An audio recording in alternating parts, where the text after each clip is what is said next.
Hello. We'll do a short warm up. I'm Deann, and I'm a certified yoga instructor as well as a Parkinson's fitness coach.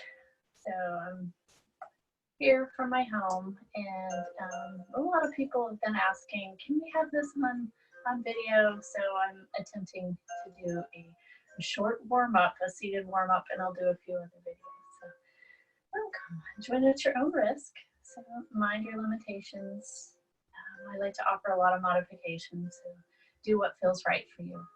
Let's always start with the breath so you can get in touch with where your breath is. If it's way up here, you're in stress mode, you want to bring it down into the belly.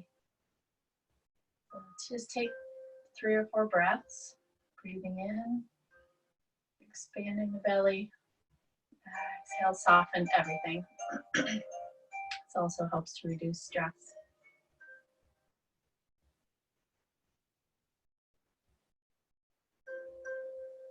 Good. All right, let's relax the hands, shrug the shoulders with your inhale. Exhale, release your shoulders. Shrug and inhale. Exhale, release. Lengthen through your neck. See if that can be invited in.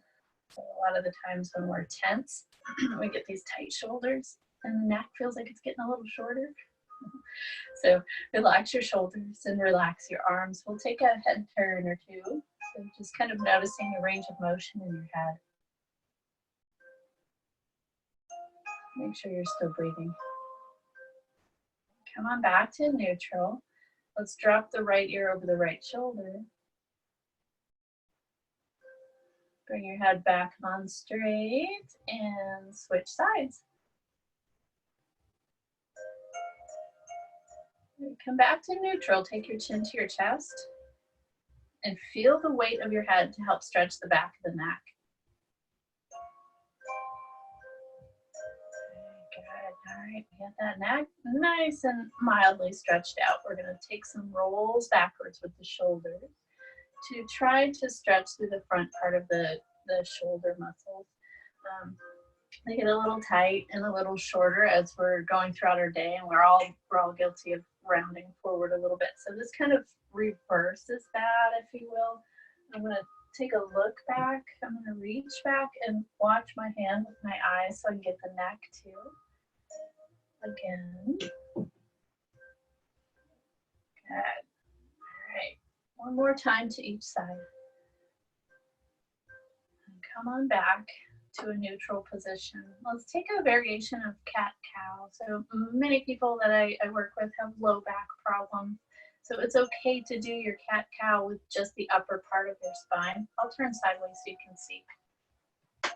So just starting from the top, I'm rolling the shoulders and tucking the chin. And inhale, roll the shoulders back and imagine lifting up through the heart. So your neck isn't really too much involved here. We're thinking about between the shoulder blades, trying to bring movement in there. Wherever you like to place your hands is fine. I'm just trying to get some movement into the thoracic spine.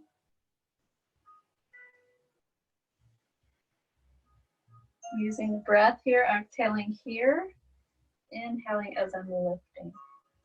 And then if your low back feels okay and you want to invite that in, I'm kind of pressing my stomach muscles back to stretch the lumbar spine. Just getting a little bit of movement here. It doesn't have to be a lot, especially because we're seated. Our range of motion is a little bit more limited. So try a few more. Okay, and then come back to where you feel like it's a neutral position. So you have shoulders right over the hips. Let's sit up extra tall. Bring your head back. Good. All right, we're taking a nice little side to side lateral stretch for the spine. And you'll notice I'm adding more of a stretch as I lift my arms. So go anywhere along the spectrum that feels right to you. So easier if you're limited to mobility in the shoulders and it hurts, opt out of the bigger, deeper stretch, which is your arm reaching up over your head. Make sure you're breathing. Ideally inhaling here to feel the expansion, and the exhale brings you back up. We're only going to do a few more. Okay, good. All right, let's come back to neutral. Neutralizing the spine is really important after an asymmetric stretch like we just did. And I do that just by leaning forward a little bit. And again, people with low backs, watch that low back. So I'm bending right at the hip crease and just taking a little bit of a lean. In yoga, we call this a seated child's pose. And it could be hands on the legs for a minimal stretch. If you want a deeper stretch, take your elbows onto your legs.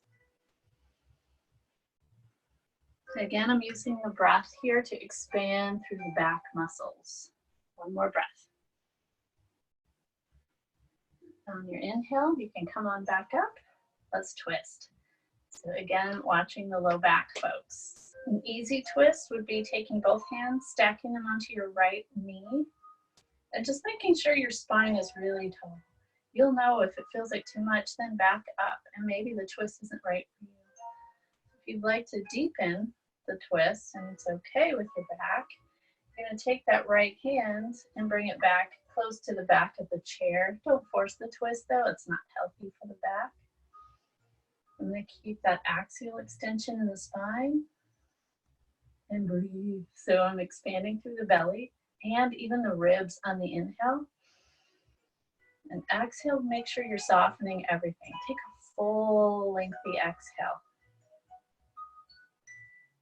We're committing to being present right here, right now.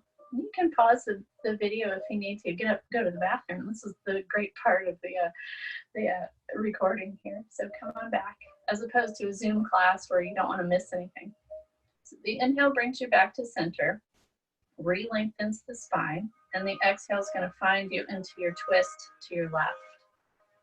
So again, you decide easy twist or a little bit deeper of a twist. And we always twist right to left because that's the way the digestive system flows in the body. Expanding with your inhale, and exhale, relaxing everything. Next inhale, let's come back to the center, lean forward, and come back up.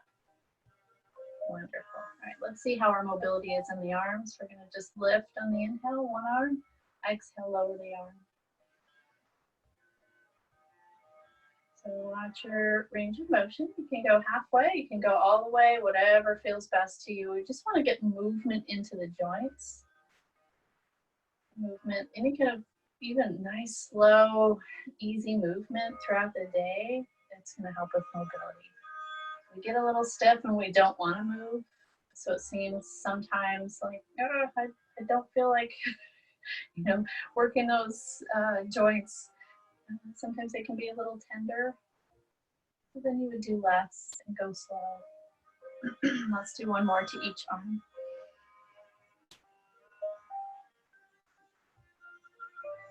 Nice. So from shoulders, let's shrug both shoulders first so we can get some symmetry in there and release. Okay. Let's go into the elbows and just get some movement into the elbow joint. Any kind of movement feels nice. And the wrists, circling those guys. Go around in both directions. Make sure you're still breathing. We'll play the piano a little bit. You can tell I'm a piano player. I'm just trying to move all of the fingers, even the thumbs. Sometimes those guys get to take a break. Okay, open and close. Nice. Okay, let's relax the hands and just kind of take a notice of how everything's feeling. A little bit more vibrant, maybe, hopefully. We're going to jump down. We worked on the spine already. Jump down and work on the hips. So I'm going to hip walk forward to the middle or the edge of the chair. Make sure you still feel sturdy. And one of my favorites is Ardha Appanasana. So we're taking the right leg, hold on underneath or in front, whatever makes you happier. So we're going to exhale and bring the knee in toward the chest. The inhale is going to move that knee the whole bottom of the foot, the bottom of the leg and the foot. Some people like to point and flex at this time. I'm just focusing on, it's a nice glute stretch, helps the low back, and it's also bringing a little movement into the hip. Okay. And then let's hold this stretch. What makes you comfortable here, one day might make a little pain flare up another day. So just take it easy. Each day is a little different. So sometimes I like to bring my face in toward my knee, and sometimes I can tell that aggravates the sciatic nerve. So I kind of opt out of that on certain occasions. Make sure you're still breathing.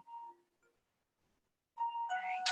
Still with the hip, we're going to lower that knee and take your knee side to side and around, and just kind of see what that feels like in the hip socket. And remember to adjust my posture, get nice and tall here, and lower that leg. Right, notice the difference. Let's do the other hip and glute. Exhale, knee comes in, inhale, knee moves away. You can do these lying down too when you're in bed. Feels nice. It's also a good way to massage the abdominal organs to help elimination. The next time you're exhaling and drawing that knee in, let's bring the face in toward the knee just a tiny bit, or sometimes we'll just intend to bring the face in. Holding, enjoying the stretch on the glute. And back the knee up, take it away so you can have that mobility here in the hip. A little side to side. Check in with your posture. I just noticed I'm sagging a little, so I'm going to pick it back up. All right.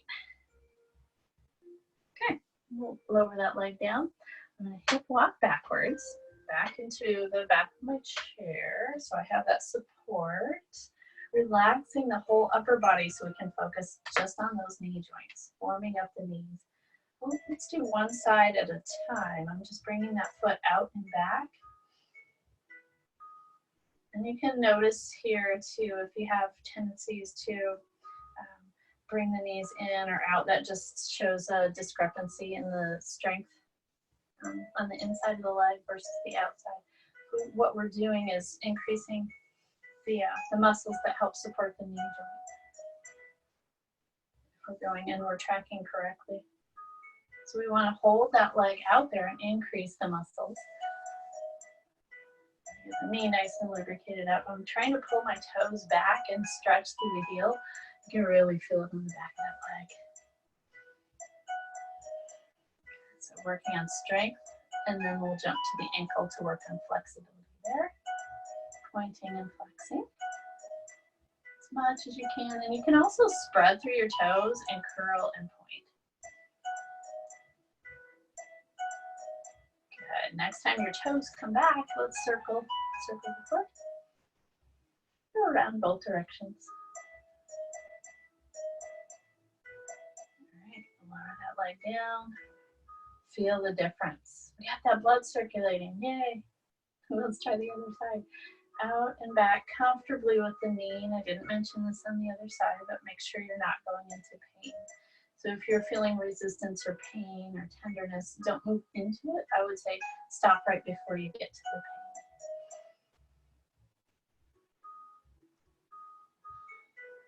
Hold that leg out there. Enjoy the sensations. I'm having a lot of tightness in my calf muscle, which I need to be doing this, so good for us. Nice and tall, strengthening this quads. The quads help support the knee joint. All right, pull the toes back, another breath. Now we're going to curl the toes and point. Spread your toes, pull them back, curl and point. Check in with your posture, make sure you're still breathing comfortably. Circle that foot around. Nice, and go around the other way. And float that foot down. Good, very nice. Right, I think we pretty much touched on all of the joints. There's more that we could warm up, maybe in another, we'll call it an episode. But I want you to have a really lovely day. So thanks for joining me.